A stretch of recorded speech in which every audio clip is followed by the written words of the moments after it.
right, we're ready to go. Let me put it right here. All set.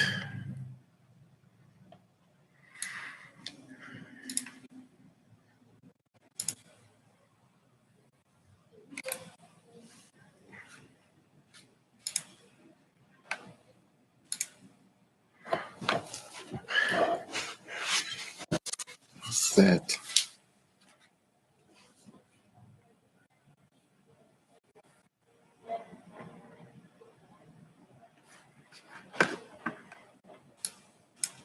It should be starting right now.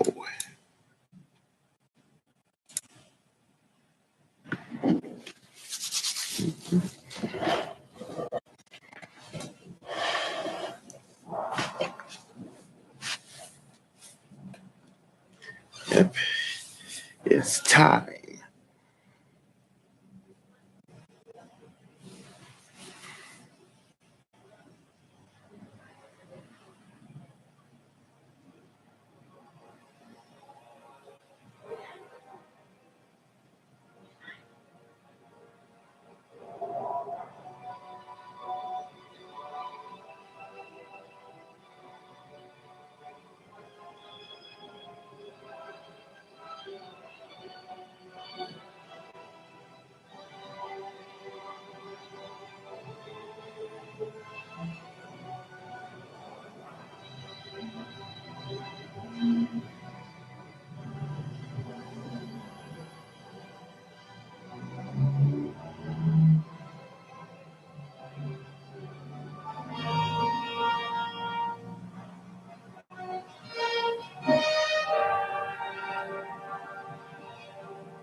Hope you.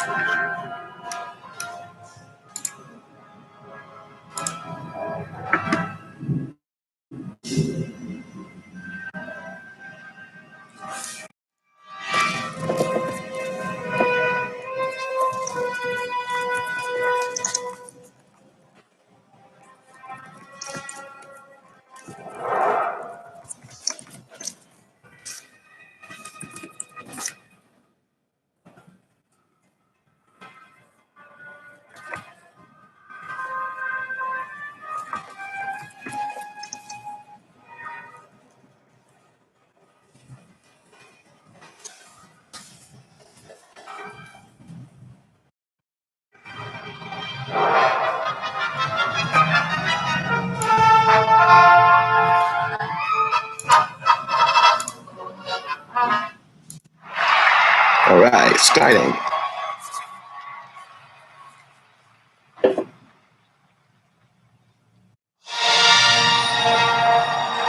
All right.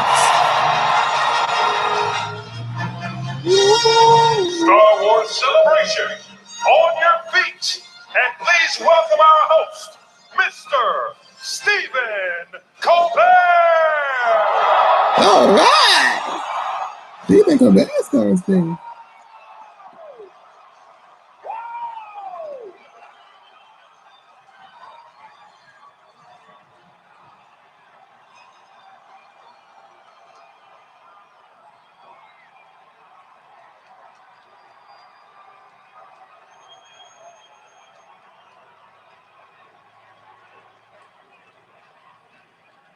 Thank you. Thank you. Hello, Star Wars Celebration. Oh, please sit down. You will need to conserve your energy for the exciting hour you're about to be a part of. Save a little bit. Ladies and gentlemen, I am Stephen Colbert. I am so excited. I just flew in from Dagobah, and boy, are my S-foils locked into attack position. And if you don't understand what I just said, what are you doing here? Now, you might be saying to yourself, wait, what is Stephen Colbert doing at the episode 9 panel? I know, He is a lifelong fan of Star Wars, but doesn't he do a TV show 5 nights a week in New York City? Doesn't he have a show tonight? How could he be here? Well, let me ask you this. Am I really at this panel right now?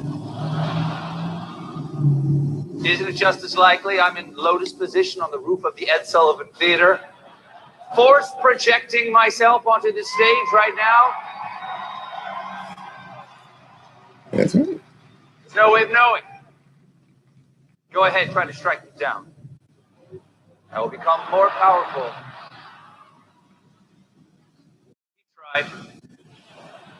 I will become more powerful than you could ever imagine. Also, and this is very important, do not try to strike me down, because I might actually be here and that would hurt. I also do have a security force with me, and at least one of them is a no green. Again, if you don't know what that means, why are you here? We know Star Wars isn't just a movie, or a cartoon, or a Christmas special, or a breakfast cereal, or a soap dispenser, or a Pez dispenser. It's not even just an ice mold that makes one giant cube in the shape of a Death Star that makes your cocktail very fun. Yes, it's all those things, but it's not just that. It's also a place, a universe, where we go to get lost, get inspired, to feel understood, to feel like anything is possible. 40 years in, more expansive and diverse than ever any of us can imagine, being that young kid on Tatooine, about to take our first step into a larger world. I was once that kid, and on my best days, I still am.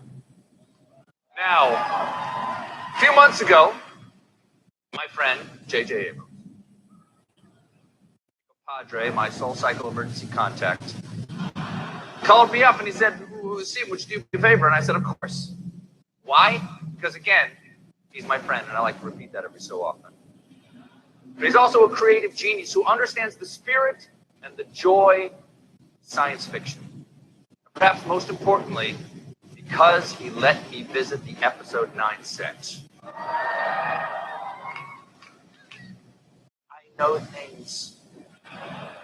Oh, the things I know. I got to go in the thing, and I saw the place where they were with the people you remember from that place. And you're not going to believe the new things for them theys who usually have other things, but then now they have a new one. This is going to be so much more exciting when we can use nouns. We're here today to talk about Episode 9, the movie that completes the Skywalker saga. So, let's get this thing started. It's my pleasure to introduce the president of Lucasfilm, Kathleen Kennedy, and the director of Episode 9, J.J. Abrams.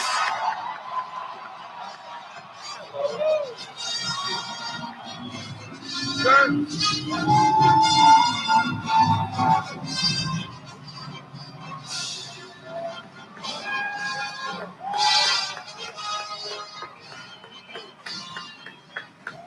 Oh. Please, let the games begin. Here we go. Now, hello, Chicago. Kathy, JJ, obviously this room is electric. It's soaked with gasoline right now. We're just going to light a match. We know how these people feel.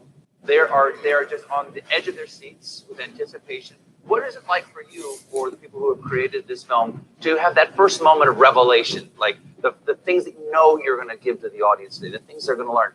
You've done this before. What's this moment like right before you open present? The thing I think about all the time is the responsibility we have. And we have it with all of you, and it's something that we talk about every minute that we're involved in making these movies. And this one in particular, I think the little film you saw at the front end, George was saying that this is the third act of a structure. It is.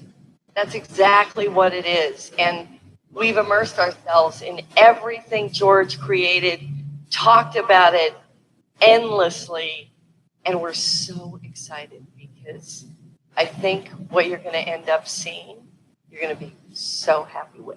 We are incredibly excited to show it. And this guy sitting next to me, he cares more than anybody I know.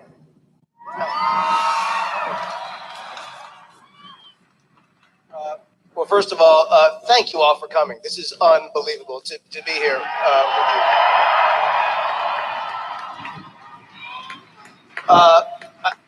I have to say, in answer to your question, Stephen, hello. In answer to your question, I think that, but I love you also. The thing is that at this stage, we've been so sort of in that focused cave of the editing room and working so hard with a very small group of people.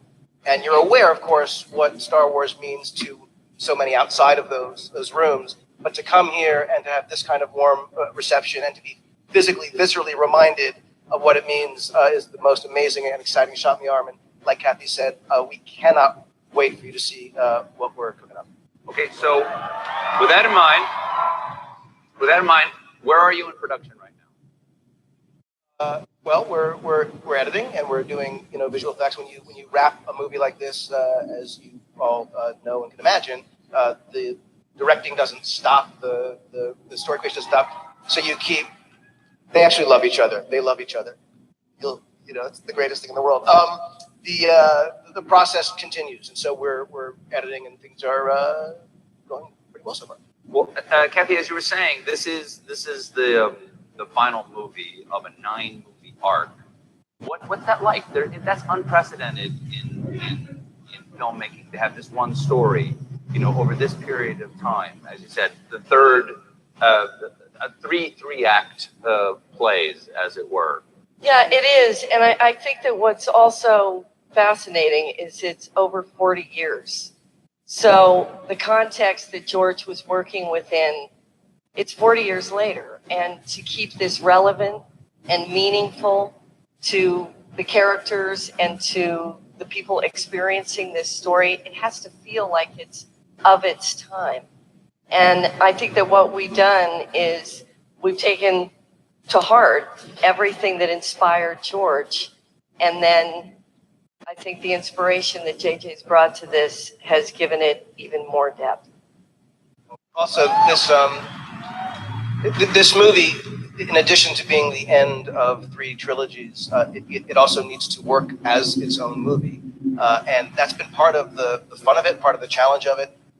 But this movie, it's about this new generation and what they've inherited, the light and the dark, and asking the question as they face the greatest evil, are they prepared? Are they ready? And it's been really incredible to look at this thing that George created and to bring it to a close in this way about this new generation.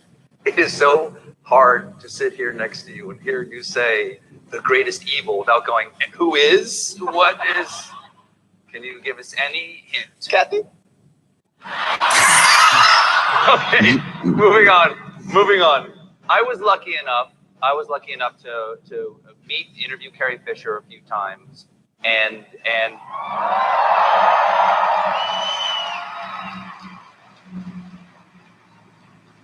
there's even the little bit I knew Carrie Fisher, I know there's fundamentally no way to replace her as a person or as that person playing the character of Princess Leia.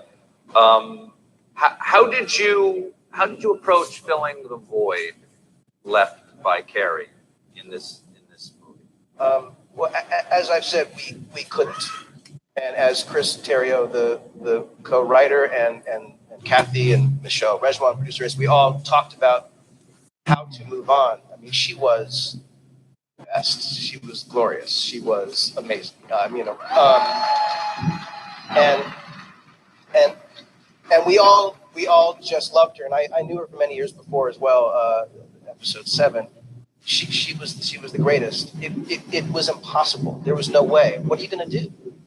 Recast that part, and you don't suddenly have her disappear. And the weird miracle of having had a number of scenes from Force Awakens that had gone unused, looking at those scenes and starting to understand that there was actually a way to use those scenes to continue her story so that it would be her. The idea of having a CG character was off the table. We never even wanted to try. And the idea of saying, well, what if we could actually write scenes around her? So it would be her performance, she's in the movie.